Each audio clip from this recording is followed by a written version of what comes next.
Mas, à quarta vigília da noite, dirigiu-se Jesus para eles andando por cima do mar.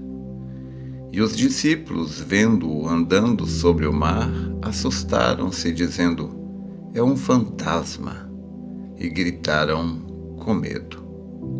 Jesus, porém, lhes falou logo dizendo: "Tende bom ânimo, sou eu, não temais."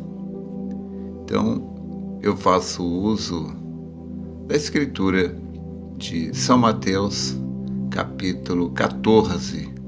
A gente leu do verso 25 ao verso 27. Eu escolhi esta escritura nesta manhã para relatar algo de grande importância na nossa vida. O que se passa aqui, e se você ler alguns versos anteriores, desde o começo do capítulo 14, você vai ver que foi quando Jesus estava ali na montanha com os discípulos e aquele povo. Ali havia milhares de pessoas juntos de Jesus ali, estavam com fome. Os discípulos mandaram Jesus despedir o povo, porque não tinha comida para aqueles milhares de pessoas. Eram quase 5.000 homens, sem falar das mulheres e crianças. E Jesus então mandou que eles se assentassem. Disse para os discípulos: "Olha, manda o povo se assentar e dar comida para eles." E os discípulos disseram: "Mas como? Nós temos só 5 pães e 2 peixes." E Jesus então abençoou aquilo lá e mandou distribuir para o povo e alimentou aqueles milhares de pessoas com 5 pães e 2 peixes, e ainda sobraram 12 cestos. Então, Jesus mandou os discípulos entrar no barco e seguir em viagem, que ele iria depois. Então, Jesus despediu a multidão e foi para o monte orar. Bom, e quando os discípulos estavam ali navegando, então veio um vento contrário. É bem comum que depois de uma festa espiritual, como eles tiveram ali, daquela multiplicação de pães, é bem comum que depois de uma festa espiritual você tenha uma prova, uma dificuldade. Mas lembre-se, Jesus está observando a sua fé. Enquanto eles estavam ali navegando e as ondas açoitando o barco, porque os ventos eram contrários, na quarta vigília da noite, Jesus apareceu andando por cima do mar. E eles gritaram com medo. E pense nisto, justamente a coisa de que eles mais precisavam, que era Jesus. Quando Jesus veio ao encontro deles, eles gritaram com medo. Assim somos nós. A coisa da qual nós mais precisamos, nós estamos com medo dela. Então Jesus disse: "Não temais, sou eu." Nós simplesmente não reconhecemos a forma como Deus se manifesta. Isso me faz pensar naquela história que o irmão Brana conta, de que quando ele esteve na Alemanha, ele viu um grande quadro pintado ali por um pintor alemão, e o nome do quadro é A Terra das Nuvens. E quando você olha à distância, parece um cúmulo de nuvens tempestuosas, algo terrível, uma grande tempestade. Mas quando você se aproxima e olha de perto, aquelas grandes nuvens de tempestades, na verdade, são as asas de anjos dando glórias ao Senhor. De modo que são assim as nossas lutas, as nossas provas, nossas dificuldades. Se nós nos aproximarmos e olharmos através das lentes de Deus, nós veremos que essas coisas não é outra coisa senão asas de anjos dando aleluias a Deus. É a forma como Deus escolheu para se manifestar em nossas vidas.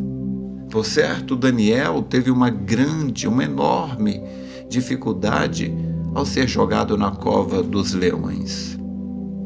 Mas aquilo ali não era outra coisa senão o meio que Deus escolheu para se manifestar a Daniel. Do mesmo modo, Sadraque, Mesaque e Abednego, ponha-se no lugar deles. Ser jogado ali, naquela fornalha ardente, parecia que Deus havia se esquecido deles, parecia que Deus nem tinha consciência deles. Mas aquilo ali foi simplesmente o meio, a forma que Deus escolheu para se manifestar a eles. Eles julgavam serem insignificantes para Deus, de modo que Deus nem sequer se daria o trabalho de salvá-los, ajudá-los. Mas o profeta disse que quando está acontecendo alguma coisa na terra, está acontecendo uma coisa também no céu. Que vários anjos chegaram diante de Deus e disseram: Senhor, o Senhor está observando, o Senhor está atento ao que está acontecendo ali na terra. Testemunhas do Senhor estão prestes a serem jogadas no fogo, porque não se inclinaram a uma imagem. E um anjo amargura disse: deixa-me ir lá, eu destruí o mundo com águas, deixa-me ir lá e eu vou varrer aquilo com água. E Deus disse: eu sei que você pode fazer isto, mas ponha sua espada na bainha. E chegou outro também, quis ir lá, e Deus disse: não, fique quieto, eu mesmo vou lá resolver isto. E o profeta faz uma ilustração de que ele chamou o vento do sul, o vento do norte, e montou ali naqueles ventos como se fossem uma carruagem, e ele então estendeu a mão e pegou um raio em forma de zigue-zague e voou ali, de modo que quando aqueles heróis foram jogados ali dentro, ele já estava lá dentro para tirar o calor do fogo. Ele tirará o calor do fogo. Ele tirará a vida do câncer. Ele fará qualquer coisa. Ele é Deus.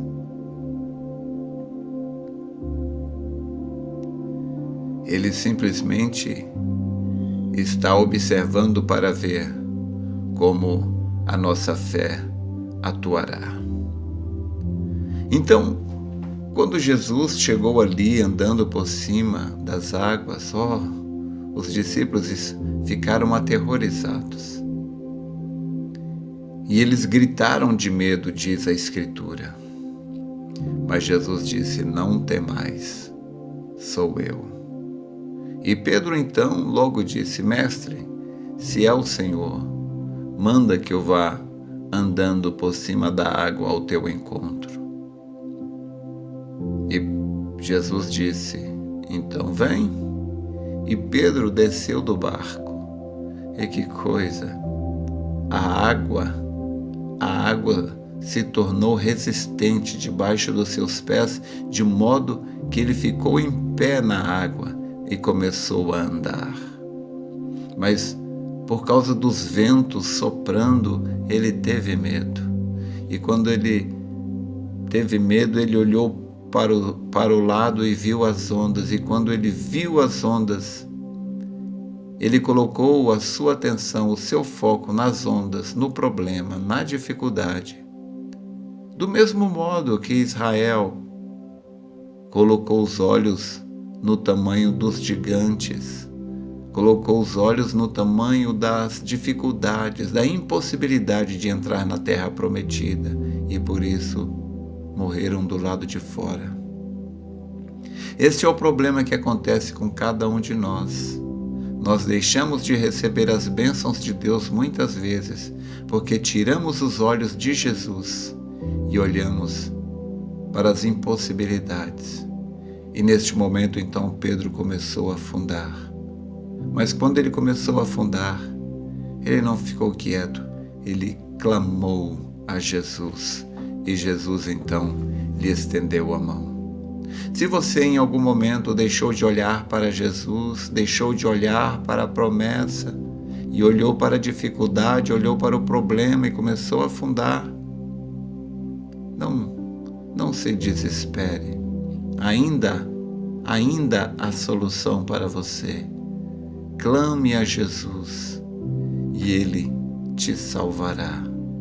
Talvez você tenha ido em todos os médicos e nenhum deles tem a solução para o problema. Porém, ainda há um que pode resolver o seu problema, não importa o que seja. Talvez você tenha tentado de todos os modos salvar o seu casamento e você tenha falhado. Porém, há um que pode salvar todo e qualquer casamento. Há um que permite os problemas virem para que você possa enxergar com clareza que você, eu, nenhum de nós pode viver sem Ele. Ele permite a escuridão para que você possa buscar a luz. Ele permite o problema para que Ele possa te mostrar a solução. É por isso que Ele permitiu que você pecasse, para que Ele te desse o perdão. Chame a Jesus. Não importa qual seja o problema, Ele vem te socorrer. Pense, quando Adão e Eva caíram no Éden, quando a humanidade foi separada de Deus, Deus não mandou nenhum anjo resolver o problema. Deus não mandou nenhum anjo salvar os seus filhos. Deus não mandou nenhum anjo vir ao encontro dos seus filhos. Ele veio pessoalmente. Chame a Jesus e Ele virá ao teu encontro. Não se assuste. As dificuldades são simplesmente oportunidades para que Ele possa se manifestar na sua vida. Creia nisso de coração. Honre a Deus com a sua fé e Ele te honrará com a sua resposta. Deus te abençoe.